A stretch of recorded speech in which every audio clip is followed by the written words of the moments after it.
Jake Paul is a clown and Brian is a baby clown. That's what they do. They try to get fame off of other people's victories and things like that. So Jake Paul fight next. He just called out Tank. I think he deserves a fight. You know, he can fight Sudo Ramirez, or he can fight the Mexican monster, David. And create an amazing sports story. And so I set that goal for myself, and I want to be impeccable with my word and stay committed and prove to myself that I can do this. Gervonta Davis has replied to Jake Paul's challenge, calling him a clown who's just chasing money. Still, Davis said there's a chance he might face Jake in the ring someday. When you retire, do you see yourself going the Jake Paul route? I laugh because I don't want to say it. But Say it, nigga, say it. You helping everybody else out, so say it, nigga. yeah, I would. I would. Who would the first celebrity you fight? Jake. Yeah, I fight him for that money. Get him like 190, 98, 200. No, 195, 200. He definitely be in the gym, so I would consider him a boxer. It just, he got to fight a actual fighter now, like a fighter.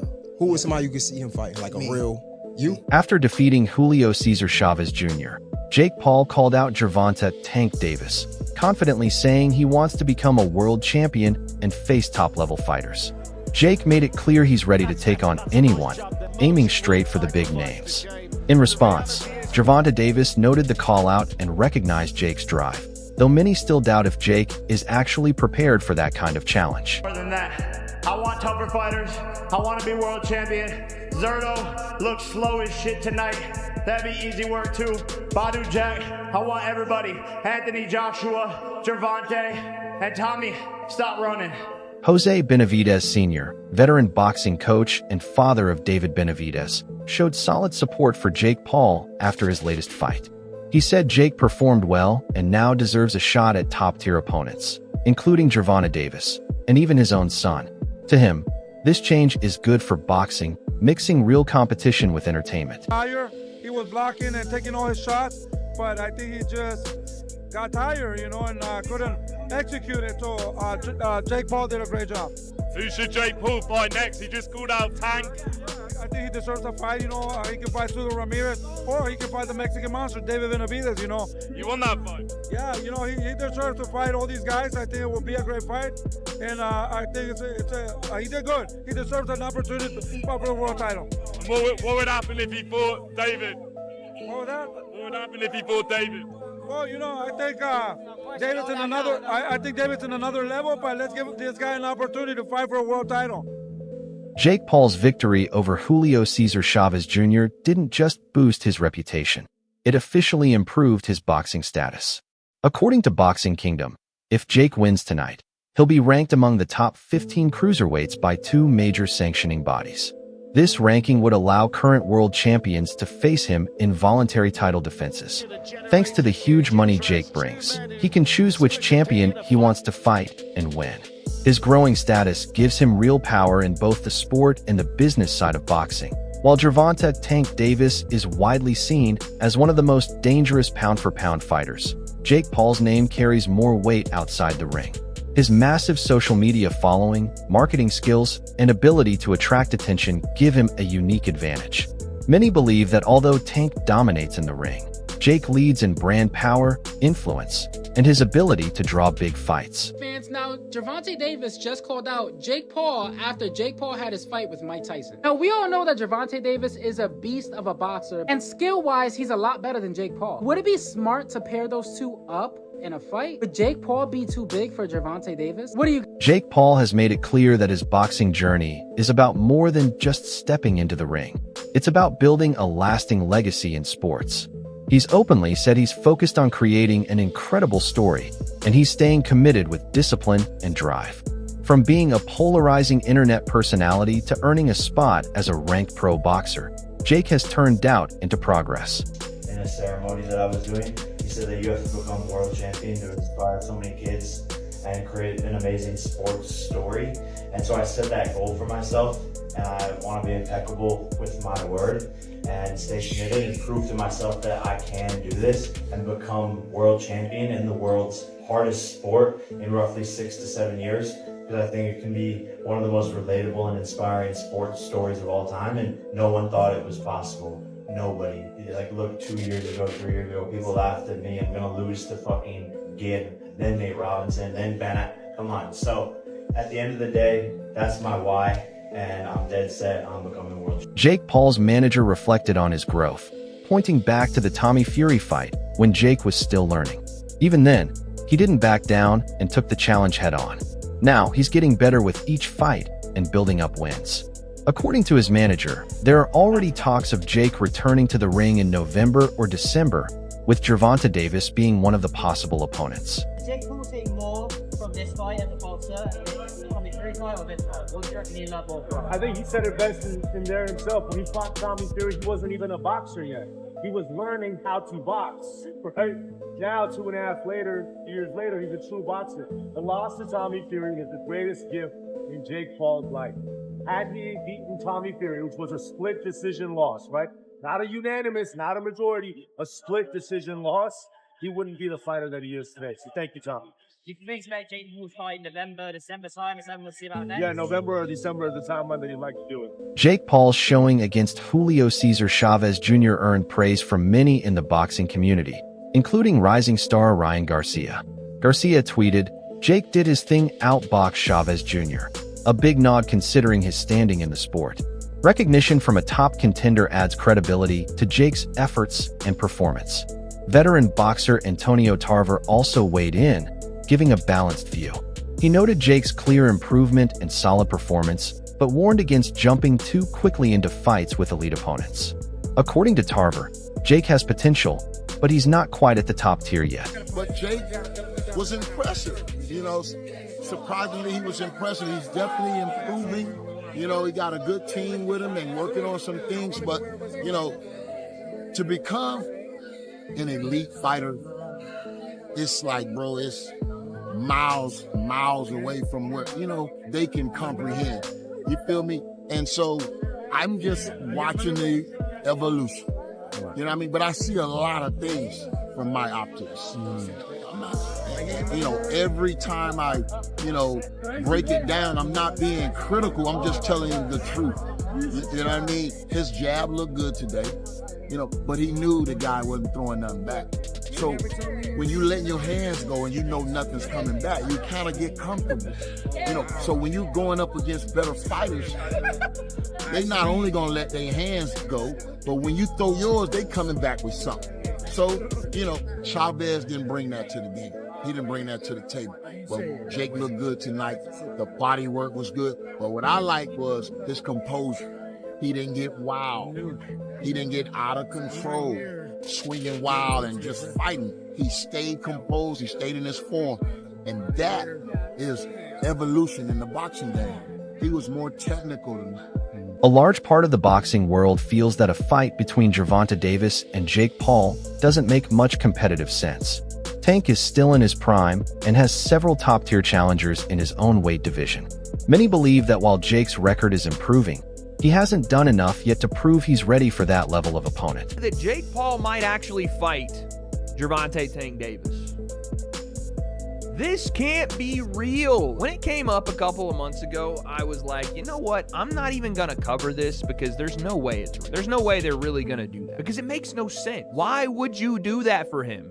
Outside of it, like, okay, you can look at it like an exhibition, which it will be, and we'll take a look at some of the rule set for it. But Gervonta Davis is one of, if not the best, biggest names at 135 pounds, and is an active in his prime fighter. I don't want to hear the similar to Floyd and Logan thing, because at that point, Floyd was retired. Floyd had done all he needed to do in the sport. Tank is still in his prime, still has multiple high-level opponents that he needs to fight. And you can say, oh, the Jake would be a one-off.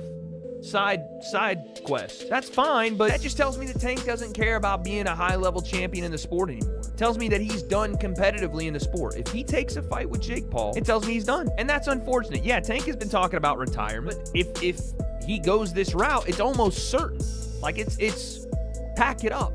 It's over with. Because the fight makes no sense. It doesn't even make sense for Jake. For all the things Jake's talking about doing, it makes no sense for him. Again, money, sure. It makes dollars make sense, okay, fine. But I want to see Jake in competitive matchups where I am interested in the outcome. I'm not interested in this. I'm not interested in the outcome of this. I was interested in Floyd versus Logan because there was an idea that Floyd was a little slower, a little older, and Logan would be able to knock him out. If Jake knocks Tank out, so what? What does that do for him? Because he said he could beat Canelo. He said he could beat Anthony Joshua.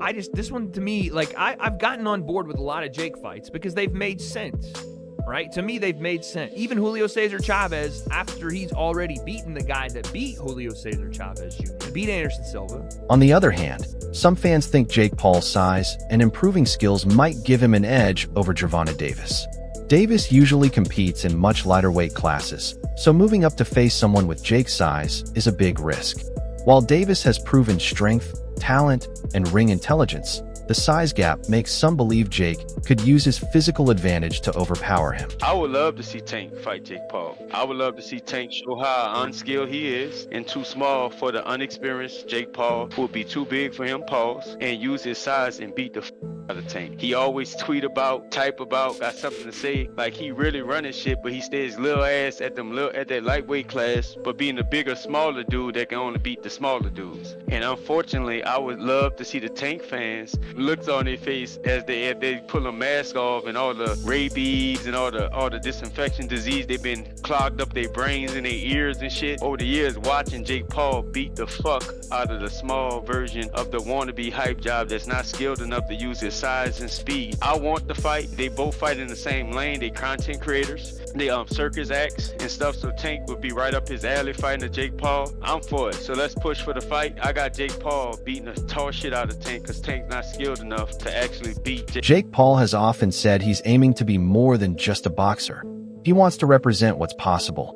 Choosing to fight Julio Cesar Chavez Jr. wasn't just for the spotlight. It was a smart move. Jake's mission is to prove that anyone can start from nothing and still make it to the top, even in a demanding sport like boxing. He's not just after titles. He's building a legacy. He's the most experienced fighter I've fought to date, and it's going to be a really good test of my skills. And depending on the performance that I put on, the sanctioning bodies in boxing will give me a ranking. And once I have that ranking, I'm able to go and fight for a world title. So this can set me up to become world champion and to be able to attain and get a world championship fight done.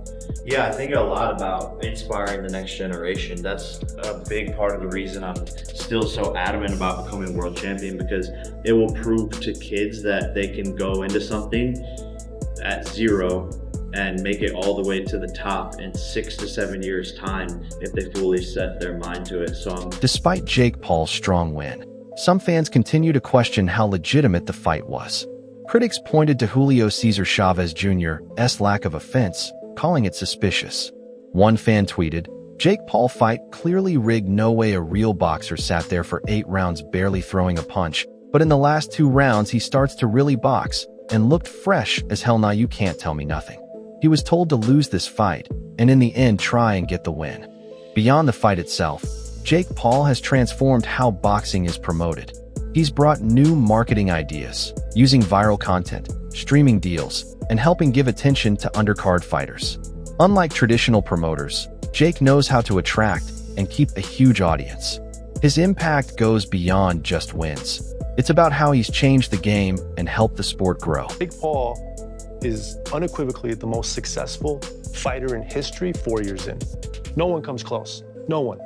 You couldn't list one that comes close, including Brock Lesnar if you include his WWE career. 4 years in terms of what he's done in terms of box office, pay-per-view, impact, helping other boxers, because he had platform, he had awareness, and he's got the focus and discipline to drive with. Jake Paul responded to the media attention around Davis's comments with maturity. Rather than firing back with insults or stirring up drama, he kept it respectful, saying, "He's a great fighter, and he surprised me a couple of times." His response showed a calm attitude and a real appreciation for the talent Davis brings to the ring. Your thoughts on Tank Davis? Man, he's a great fighter. He's a great fighter. He surprised me a couple of times. We've had some word exchanges. Yes. But it's all for fun. I hope this fight with Ryan Garcia happens. Who you leaning on? It's a 50-50 fight, in my opinion. You know, Gervonta hasn't shown the ability to win a lot of rounds against taller fighters, and then he relies on the knockout in the later rounds, which has worked for him. But if Ryan could avoid that, I think it'll be his power and speed will be and range will be a problem for Gervonta. But if Ryan gets caught, we see what Luke Campbell did. Yeah. And Gervonta is obviously a way bigger puncher than Luke. So it's really, in my eyes, the fight could go either way. Online critics have started to question Gervonta Davis's readiness to face big challenges at 140 pounds. Some fans believe Tank often steers clear of high-risk matchups and might choose to avoid a tough but unconventional opponent like Jake Paul. So Jake Paul said him and Tank were in negotiations to actually fight. Jake Paul would have probably knocked Tank out. Like, we gotta be honest here. The fight was gonna be at 195, and which means Jake Paul cannot come over the weight limit of 195. I think he could have made that weight. I don't know where it would have been. I don't know any more stipulations. It said it was gonna be a normal boxing match, and where Jake Paul probably would have beat the shit out of Tank Davis. I'm gonna call cap. I don't think Tank would have actually fought Jake Paul. Tank is scared to fight, you know, somebody at 140. I don't see him fighting somebody 195, 200 plus pounds. That's just ridiculous. That's unrealistic. I don't think Tank is taking that type of risk. Now, I know a lot of you guys like, oh, Jake sucks. You know, Tank is this, Tank is that. When you're that much larger than a man, your boxing ability goes out the window. It just really does not matter how much of a boxer you are. The guy is way larger than you. Like, I don't think Gervonta could do anything to even reach his face. He's 6'1". But you guys let me know, man. Who would y'all have if Jake Paul and Tank Davis fought? Like I said, I'm putting all my money on Jake. Before talks of a Jake Paul versus Gervonta Davis fight can get serious, Tank has other priorities. A rematch with Lamont Roach is likely coming up, and many feel that fight needs to happen first before any crossover matchups are on the table. Yeah, you're seeing what I'm seeing. Tank Davis versus Jake Paul. I don't buy it for a second, but apparently they were in negotiations to have this fight happen if Tank Davis beats his previous opponent, which obviously ended in a draw. Which means he's obviously going to go and rematch Lamont Roach in his next fight. But come on, Tank Davis versus Jake Paul. Jake Paul is a cruiserweight / heavyweight. Tank Davis is a lightweight. This is Jake Paul's mindset. Okay, I'll fight a legit professional boxer, OAP. I'll fight a legitimate professional boxer who's his age, loses. Okay, I'll fight another professional boxer who's half his weight. Honestly, I don't care how big Jake Paul is, I genuinely do think that Tank Davis would beat Jake Paul. I think Tank Davis would be too fast, too slick, outbox him, move around. He wouldn't knock him out, obviously. I don't think he'd knock him out because of how big Jake Paul is, but he would outbox him 100%. But anyway, guys, let me know what you guys think about this potential fight. I really hope it does not happen because Jake Paul needs to fight a legitimate pro who isn't a taxi driver, who isn't old, and isn't half his weight. Some analysts think that Gervonta Davis moving up in weight could open the door to exciting new opportunities. It would challenge his ability to adapt and create room for high-profile matchups, Jake Paul being one of the biggest names in that mix. For Davis, moving up wouldn't just be about showing power. It would prove he can compete across different weight classes. Tank Davis says that he's bored with boxing. He said if paid enough, he'd make an MMA debut. He said back in the day in the streets, he used to throw a few punches and then he'd go for the takedown and throw him on the back. Many fans are surprised that Gervonta Davis isn't currently ranked in the top 10 pound-for-pound list, despite his unbeaten record and success. This raises questions about how he's viewed in the larger boxing world. If he's not officially seen as a top-tier fighter, would facing Jake Paul boost his brand or hurt it? Some see it as a risky move, while others think it's a smart step forward in today's era of crossover matchups. Gervonta Davis is not a top 5 pound-for-pound fighter right now. He's arguably not even in the top 10 pound-for-pound right now. Despite how cool this picture is, it does not get him into the pound-for-pound list. Even though we could say that he could probably beat everyone in the lightweight division, even though I think he loses to Shakur, he hasn't done it, and he probably isn't going to do it. But what would it take for him to get to the #1 pound-for-pound spot? Let's go over what he would have to do to reach #1. Well, first off, he'd obviously have to go undisputed in the lightweight division. And even though that would be great, I think that only cracks him like #4. Because the only one in the top 10 pound-for-pound in the lightweight division is maybe Shakur. But realistically, he's gonna have to do more than just go undisputed in the lightweight division. So obviously, he'd have to go up to 140 because there's no way he's making 130. And then he'd have to beat a dude like Teofimo, and he'd probably have to beat Devin Haney as well. And I think that could probably get him the #1 spot. But yeah, we can sit here and say Tank is one of the best pound for pound fighters right now, which I think he's one of the most talented, and I think he could do most of what I said. However, hypotheticals aren't going to work with pound for pound listing. That's it for today's video. Stay tuned for the next one.